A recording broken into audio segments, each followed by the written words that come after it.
these, we'll probably have to do this one what we did with the first one. Yeah. So, I found the art bomb. That's why I was I was gonna say it was green. okay. That's what. But you didn't have it on at the beginning. No, I didn't. But that was because that's why I had to do it down here. Because down here doesn't do it.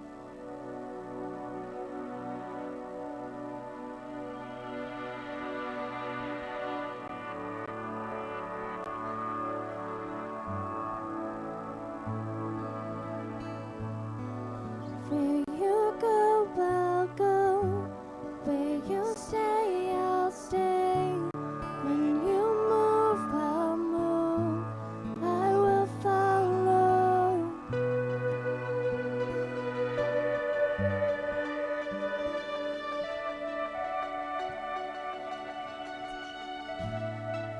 So what if we do?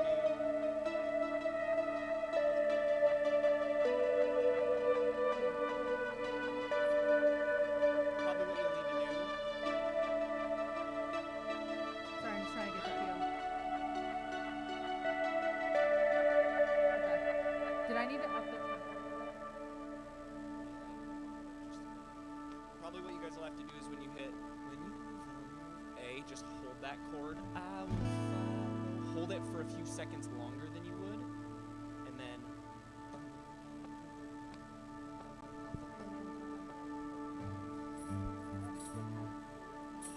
every single time.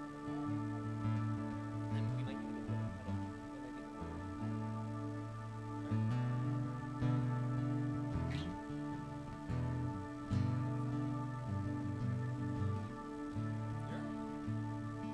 I like the picking though, that sounds awesome.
same with the ending, but then we'll add that. Okay, I need to figure out what that sound is.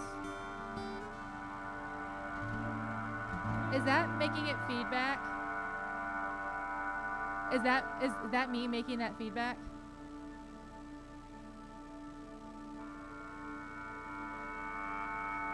That voice sound?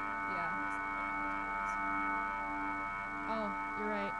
I'm gonna turn the bells down because I think that's what's doing it.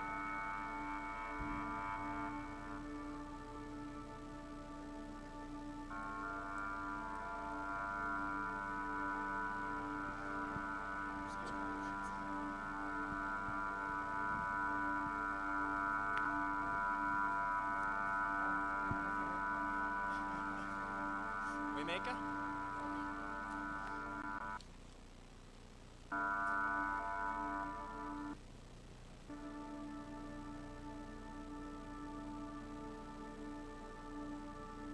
Yeah.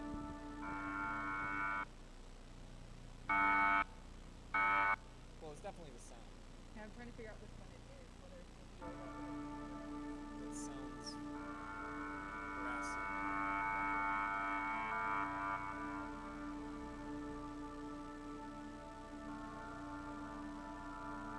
nope, it's the viola.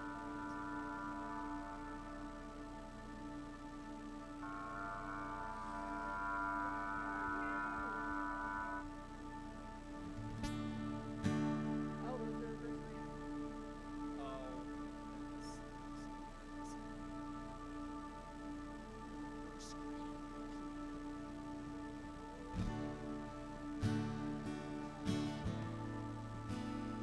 So is a reverse grand like you have to climb inside the piano to play it?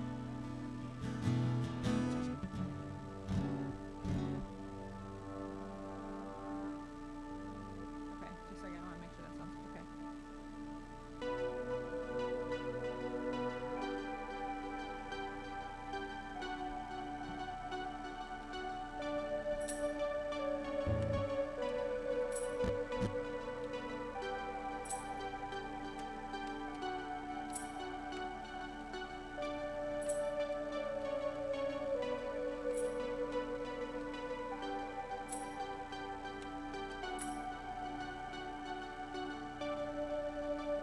Okay, it's working now. Okay, I found it. That won't happen anymore.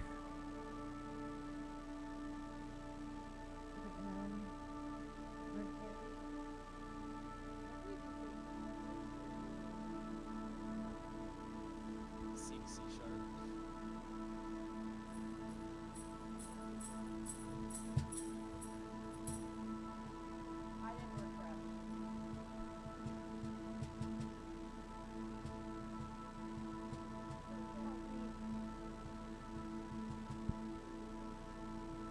Guys, the name of the dude who wrote this song is Osinaki Kalu Okoro Egbu. It's actually a woman. Thank you very much. That's fair. The girl who I wrote retract my this, statement.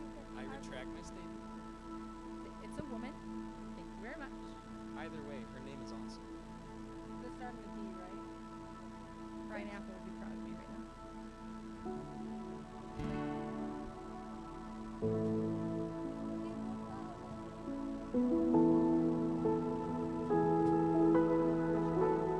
Yeah. You are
never stop working. Even when I don't see it, you're working. Even when I don't feel it, you're working. You never stop working. You never stop working. Even when I don't see it, you're working. Even when I don't feel it, you're working. You never stop working. You never stop working. Even when I don't see it, you're working. Even when I don't feel it, you're working. You never stop working. You never stop. Waymaker, miracle worker, promise keeper, light in the darkness. My God, that is who you are. Waymaker, miracle worker, promise keeper, light in the darkness. My God, that is who you are. That is who you are. That is who you are. That is who you are. That is who you are. That is who you are. That is who you are. That is who you are. That is who you are. Even when I don't see it, you're working. Even when I... Do you want to do double melody again? You never stop working alone. You never stop working. Yeah.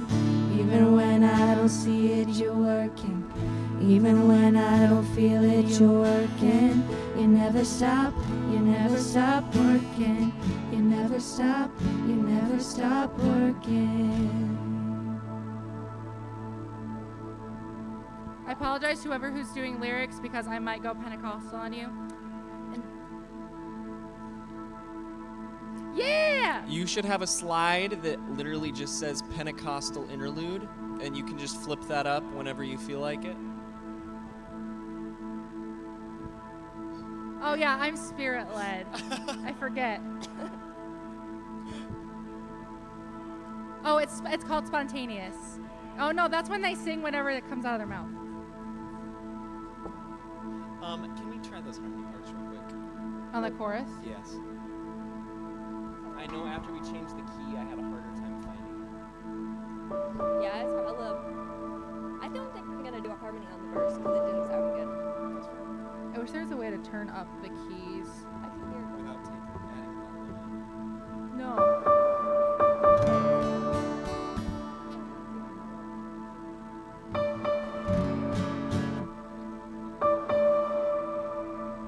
Okay.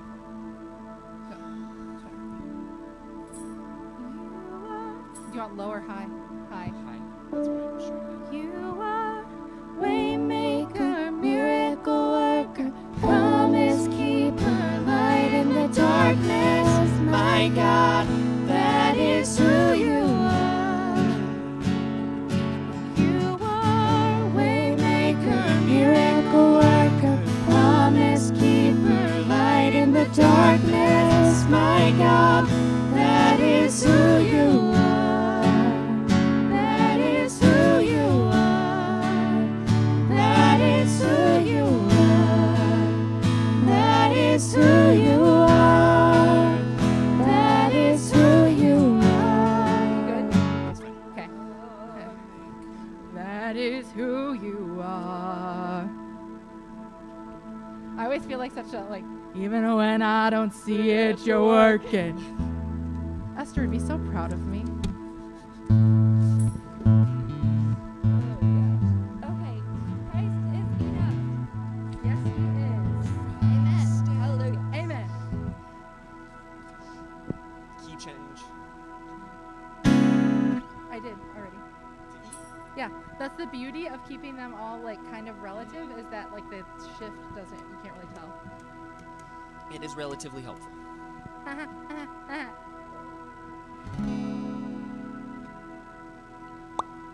He didn't put them up. I didn't, you would have seen it on the media thing too, because that's where I told him to put them. But I didn't see it last night by the time I gave you the template. So unless he did it from like after that. She washes her hands of this. And I did get a message saying that he put it on there.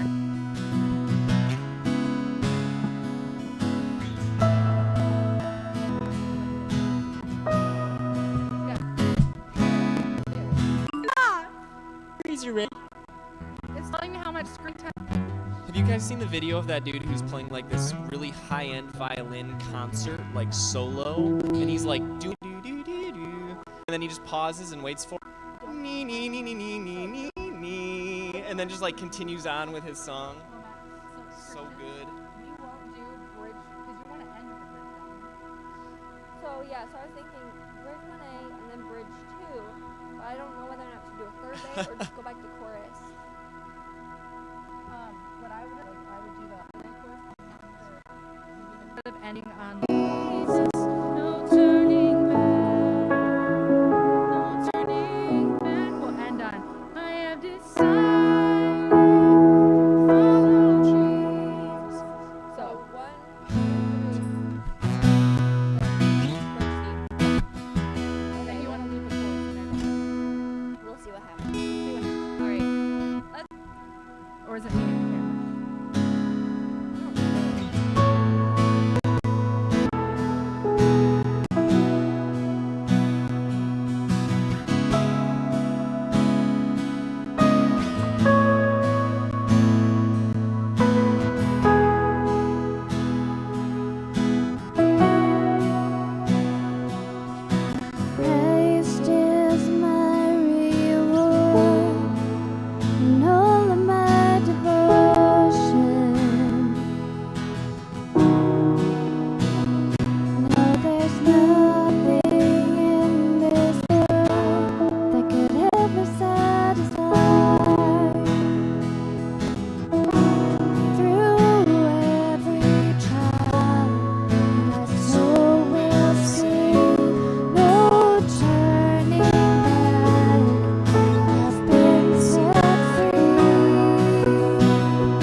everybody. Did we need to practice that transition on the second song again? Yeah, but if Sierra needs to go to the bathroom, we Oh, can I do that. can wait. It was just gas, which I'm sorry about. Also, I assume then into Marvelous Light, we're just starting a little more upbeat. Solid kick. Into Marvelous Yeah. Light, I'm running. First song. And starting price Yes. is enough a little bit faster, too. Yes. I did like it with the guitar in the intro, though. That was nice.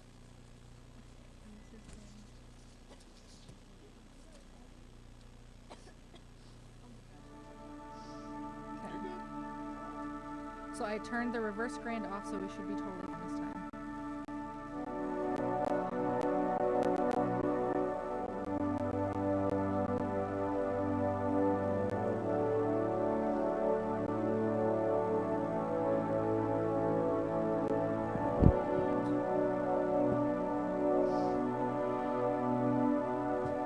Something that might be helpful, because just a second, I want to try something. So I want to see how accurate I am.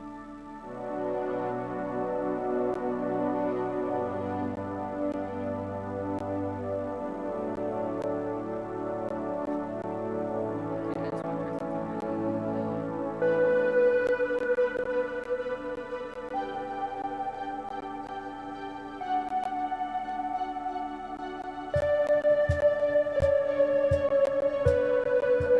So it's not gonna matter.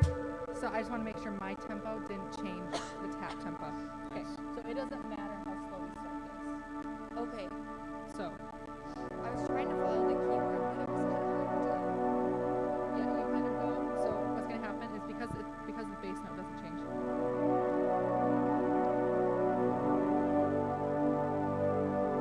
We're gonna hear 4 chords.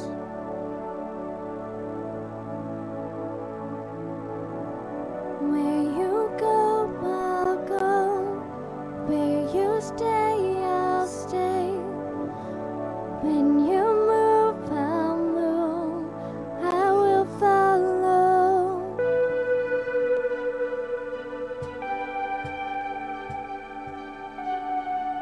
Where'd she go? Turn up that little bass. Yeah, just a second. You should be good to go, Sierra. She's gonna key real quick. As soon as I hear it, I'll come in with that little kick.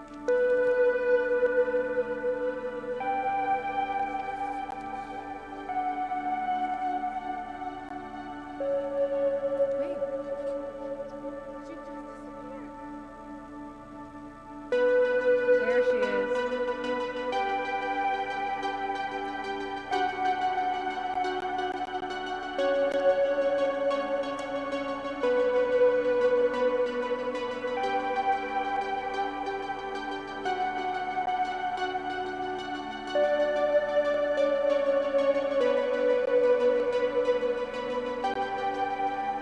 Oh, I know. It makes me sound so much cooler than I actually am. That's what I love about this program.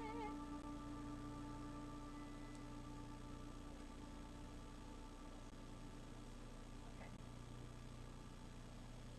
I need to like.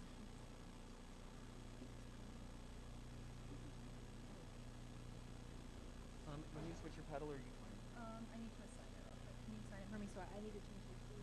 So I don't play ignorant of it.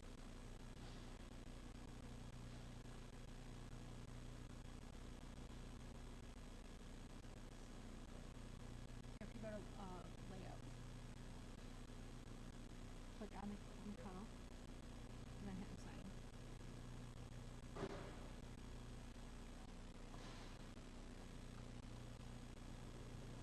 Yep.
Oh yeah.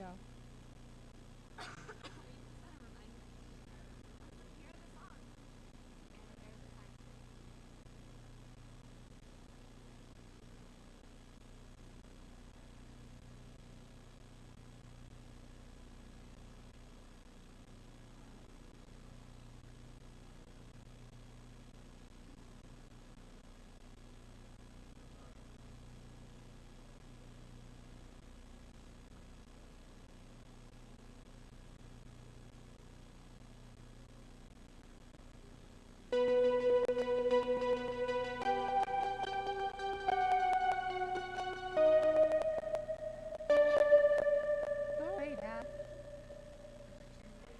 Sorry. Take their lives. It's gonna get worse.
It's on that. It's not. Yeah, sorry to do that.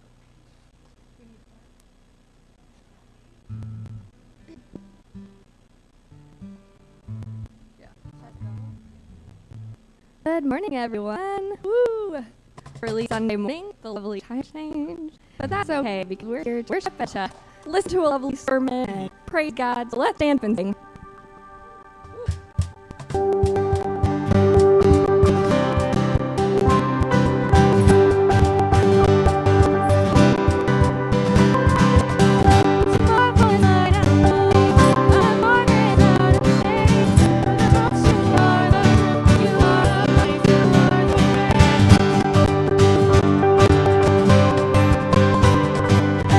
I once was fatherless, a stranger with no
you go, I'll go.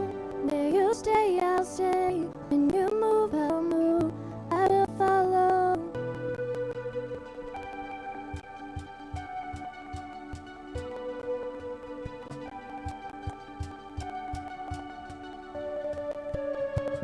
All your ways are good, all your ways are sure.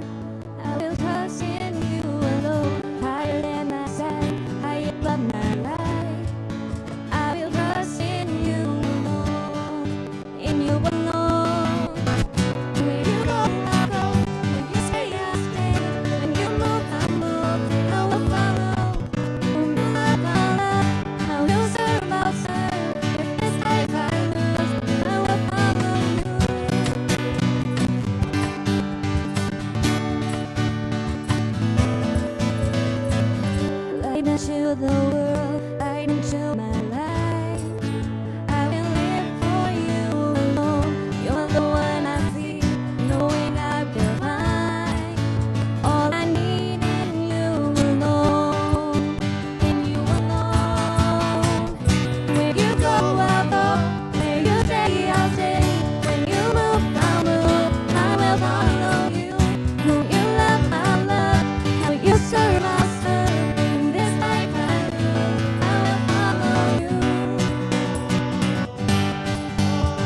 the darkness, my God, that is who you are.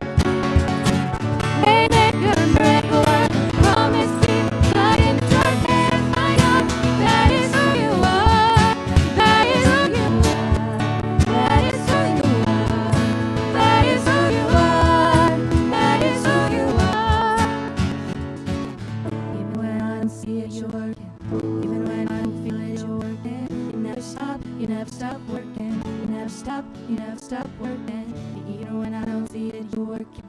Even when I don't feel it, you're working. You never stop. You never stop working. You never stop. You never stop working.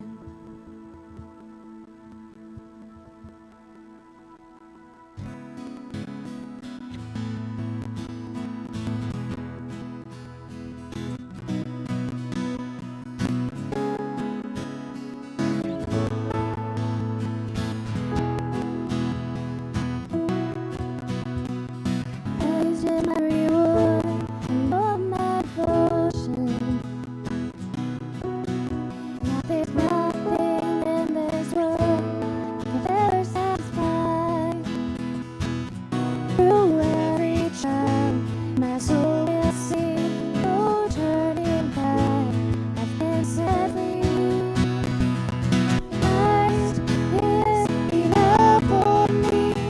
Christ is enough for me. Everything I need is in you. Everything I need. Praise my all in all. Joy of my salvation. And this hope will never fail. Heaven is our home. Through every storm, my soul will sing. Jesus is here. To God be the glory. Christ is enough for me. Christ is enough for me. Everything I need is in you. Everything I need. I have decided to follow Jesus. No turning back. No turning back. I have decided to follow Jesus. No turning back. No turning back. The cross before me, the world behind me. No turning back. No turning back. The cross before me, the world behind me. No turning back. No turning back. I decided to follow Jesus. No turning back. No turning back. Decided to follow Jesus. No turning back. No turning back. Christ is enough for me. Christ is enough for me. Everything I need is in you. Everything I need. Christ is enough for me. Christ is enough for me. Everything I need is in you. Everything I need. I have decided to follow Jesus. No turning back. No turning back. I have decided to follow Jesus. No turning back. No turning back. No turning back. No turning back. Let's pray. Lord, I thank you for the opportunity that we get to be gathered here to worship you, praise you, to participate in the kingdom, to live life with each other, Lord. Pray you for safety, love, and everything that you pray, Lord. Thank you for being here. We pray that continue to be in our presence. We listen to the message. And so, in Jesus' name, amen.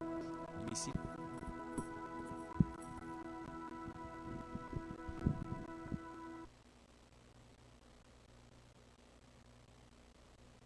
Good morning. Notice a sting of less lack of 20-year-olds, so they need to sleep in. They have toughies. So, defense of the Dumbo area. So, how do you remember 10 years ago?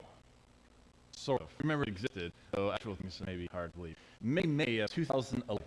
You may not remember it exactly. On the 21st of May, 2011, the world was supposed to end. Not sure you're aware of that or not, but on May 21st, 2011, the world was supposed to end. A lot of money was spent by Harold Camping, made Harold Camping in the family radio worldwide, warning us all of the end, telling us to get ready, to get right before you get left, as they say. And apparently, Harold had done this before, all the way back in 1994, same sort of thing, saying the world's going to end. Of course, he was wrong. You didn't know. He was wrong. The world not in 1994 or 2011, and of course, he chalked it up to Jesus not turning into some sort of mathematical error. And it's really baffling me that Christians constantly in the world. In recent years, the predictions have come rapid fire. So there's a movement by a man named Ronald Wendland, who predicted New York, Chicago, Los Angeles, all week. Your book, 2008, God's Final Witness. When mistaken, he went on to predict, oh no, the world is not going to end on May 27, 2012. Hal Lindsey, for those who are a little older, had a class book, The Late Great Planet Earth. And he predicted the end was going to come in 1988. He had revived this, as you might assume, after missing the mark, and he predicted, oh no, 2007. That happened, so now he's predicting 2040. Of course, then he'd be long dead, so it won't matter if he's wrong or not. And one would think that punishment for incorrectly predicted in the world would be you shut up. But no, that's not what happens. It seems what they do is they go through the whole process again. They make another prediction and they put us all through it. And these people get this a lot of books, maybe make some money, just for being completely wrong. Some of you may remember the turn of the millennium, Y2K, hysteria at its peak. Nearly every crazy prophetic fanatic was predicting the end. It was a crazy paranoid time, if you remember. Most of us, however, we got along just fine, didn't we? We ignored the paranoia and lived our lives. And yet, also things that make us wonder, right? A tragedy happens, an earthquake, or some in pain, wildfires destroying much of Australia, or even a new deadly virus that causes a pandemic. Some begin to wonder, is this the prelude to the end? The government's taking over cell phones. Also, probably. Maybe you're just worried about Israel or Iran, and you begin to wonder, is this a sign of the end of the times? You know, the practice of interpreting signs in light of the end of the world, it's a thing new. Oh, yeah. All good. No one worrying. Professional. Grade. Jesus actually had a lot to say at the end of the world. Jesus' final week, right before his resurrection, it was impactful. Right? On Sunday, he was inaugurated as king. And then on Monday, he challenged religious failures. But Tuesday, he took time to address a subject that comes up time and again. In the last of 5 longer teachings recorded in the book of Matthew, Jesus talks about the coming of the end and exploring how to live with that in mind. I want to read the full, and I'd encourage you to do that this week in Matthew 24 and 25. This morning, we're going to move through it and read excerpts. The section in Matthew 24 and 25 is part of the Olivet Discourse because it takes place on Mount of Olives. I know, it's classic. And it contains Jesus' thoughts on the end of times. It's become kind of a neighborhood hangout for end-times fanatics, the camping ground for eschatological mathematicians, last-day prophets. Phrases lurk in this chapter. Wars and rumors of wars. A destroying terror. How terrible it will be for women who are pregnant. Eerie descriptions of sun and moon not giving light. Vultures hovering around bodies and lightning flashing. It makes for a great soundbite. And it's used for predicting all sorts of things. This morning, if you're looking for my prediction on the day Christ will return, you're not going to hear it today or ever. And to be honest, I don't think you find it in this chapter either. Matthew writes, and we've not been given a guide to predict the end. Instead, we've been given a manual for surviving in times and lives you are under siege. Advice, being ready, making most of this life while still time. And being said, Jesus is trying to prepare his disciples for difficult times that will come in the future. And it begins with simple that the Jews put their faith in, that they would be fine. Temple. Matthew 24, 1, 2 says this. Jesus left the temple and was walking away when his disciples came up to call his attention to buildings. Do you see all these things? He asked. I tell you the truth, not one stone here will be left on another. Everyone will be thrown out. Now, if you're one of the disciples, you might be like, whoa, wait a minute, what did you just say? Temple coming down? That can't be right. Impossible to overstate the role of the temple of the Jewish mind. The temple was a meeting place between God and humanity, facilitated atonement and sacrifice in the priesthood. It was the structure that represented the heart of people. And people would have assumed that the temple, they were assured that they were fine and that they were in God's good graces. But they were repeating the same mistake of their ancestors. In the book of Jeremiah, the prophet had a message for them along the same line. Hear the word of the Lord, all you people of Judah who come through these gates to worship the Lord. This is what the Lord Almighty God of Israel says. Reform your ways and actions. I will let you live in this place. Do not trust the said words and say, this is the temple of the Lord, the temple of the Lord, the temple of the Lord. They figured as long as the temple, they were fine. They continued living how they wanted and no regard for the oppressed, the innocent, and they could worship other gods. And it seems the same sort of sentiment came into the second temple. You can imagine this temple was dazzling sight to behold. White marble, plated with gold, a portico with pillars that were 37 feet high. So thick that 3 people joined hands barely get their arms around these pillars.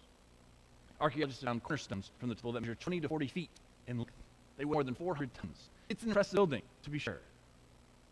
But the temple was not some sort of testament that assured them of success in life. It was a building. Salvation wasn't found within it.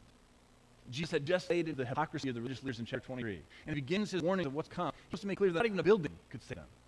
No, their sin had separated them from God. It exists, the building wouldn't save them.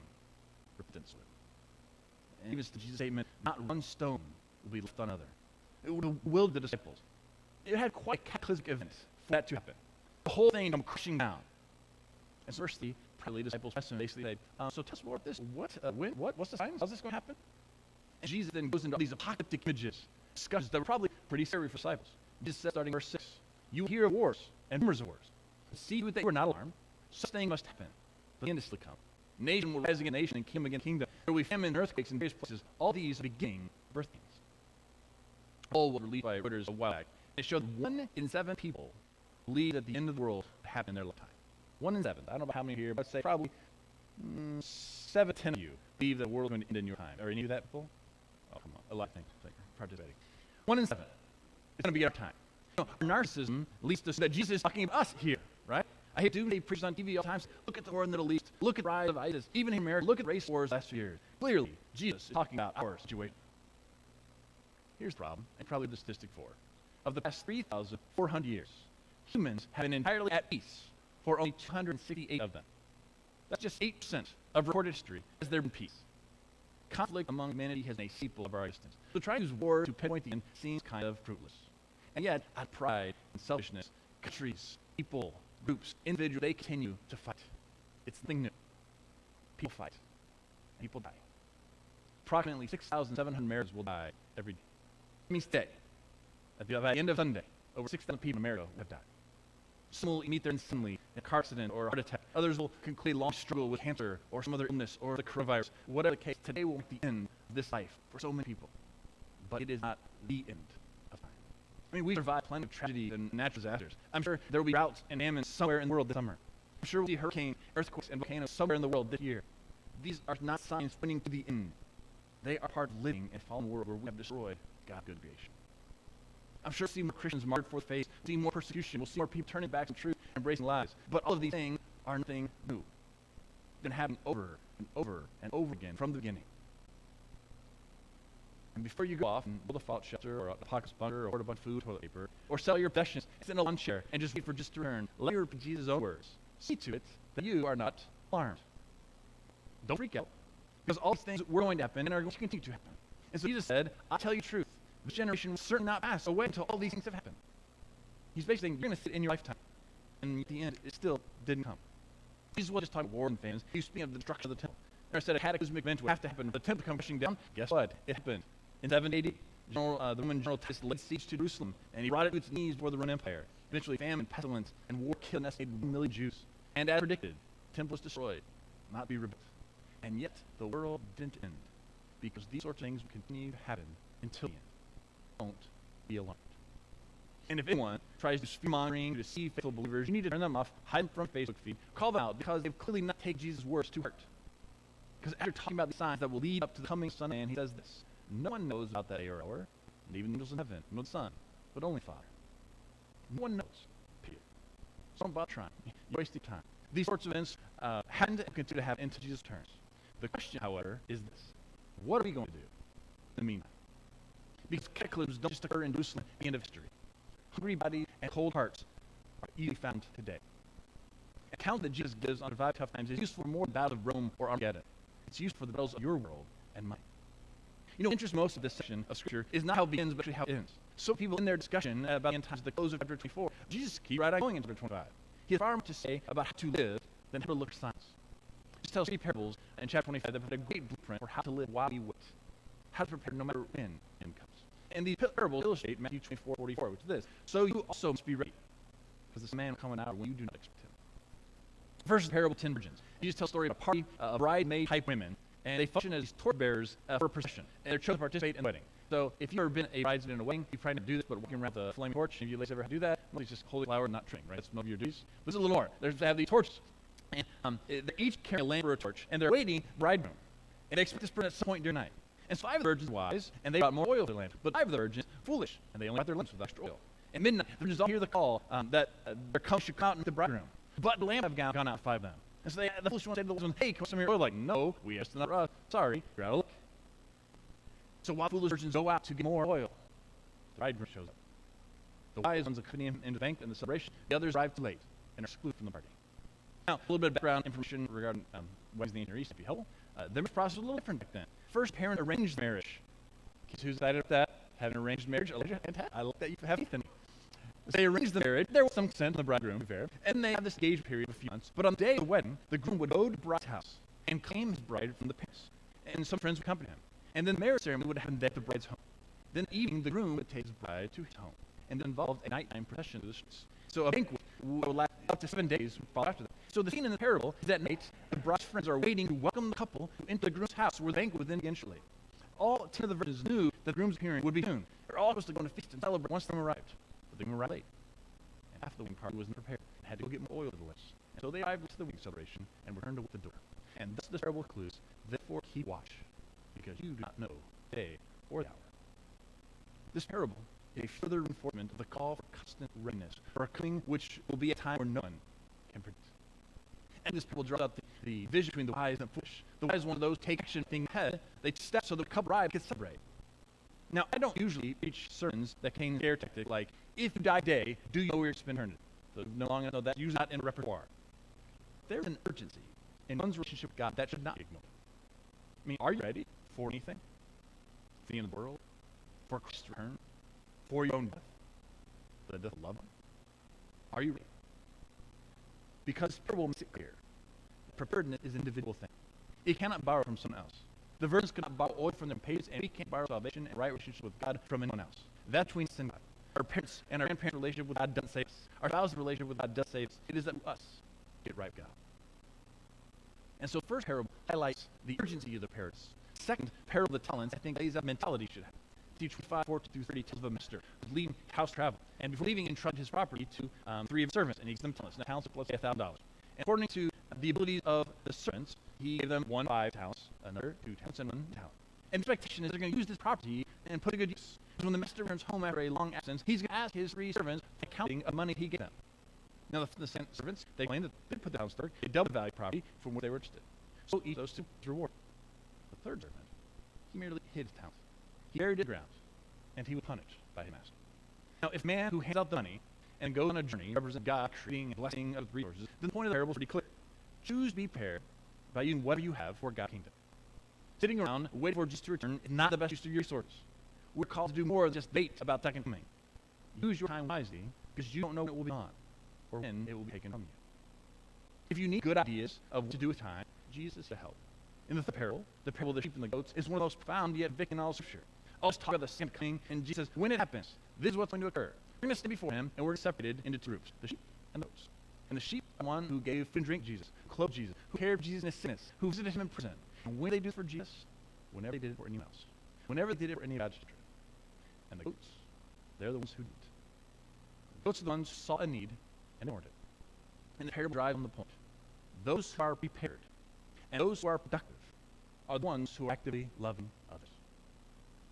This is what we should do with our time while we wait for the return of Sunday. These parables make it clear that the life of a prepared Christian means being wise, means being faithful, and means being loving. At the height of World War II, Dietrich Bonhoeffer was imprisoned for taking a stand against Hitler. Yet he continued to urge fellow believers to resist Nazi tyranny. Here Christians believe that Hitler was the Antichrist, believing that the end was near. Bonhoeffer, why do you expose yourself to all the danger? Just return any day, and all your work and suffering will be nothing. Bonhoeffer replied, if Jesus returns tomorrow I'll rest my labor. But today I have to do. I must continue to struggle until it's finished. This struggle continues for us as well. You know, first week of this series, I asked you all, if you had 1 week to live, what would you do? But the reality is that's not a luxury for most people. Most of us do not know the day of our death. And we certainly don't know the day of Christ's return. So I have to ask, are you ready? Are you who you want to be? Are you who God wants you to be? Are you prepared to present yourself before God? And if not, what keeps you from being ready? I mean, why are you procrastinating? If there's a sin in life you need to doubt, if there's a fruit in your life that you need to start explaining, if there's a relationship you need to mend, if there's a person you know that needs Christ, what are you waiting for? This Tuesday, Passion Week, as Jesus drew near to the cross, his message was unstable. He will return, but no one knows when. So choose to be ready. Be prepared. Live in such a way that you're ready for the end of the world, for the end of your life. As the 3 parables teach us, wise, be faithful, be loving. Let's pray. But in the midst of all the craziness of life and all the hysteria and people freaking out about all sorts of things, we put our faith and our trust in you, that you will return. I pray that you convict us of things in our lives that are not quite right. We're not quite ready. Show us those things and help us to make them right, whatever that looks like. May we be wise in how we live. May we show that we are faithful in what we do. And may we be loving as we have opportunity. In Christ we pray these things. Amen. Does anyone have any announcements for the good of the group? Didn't think of. All right. Go in peace. Serve the Lord.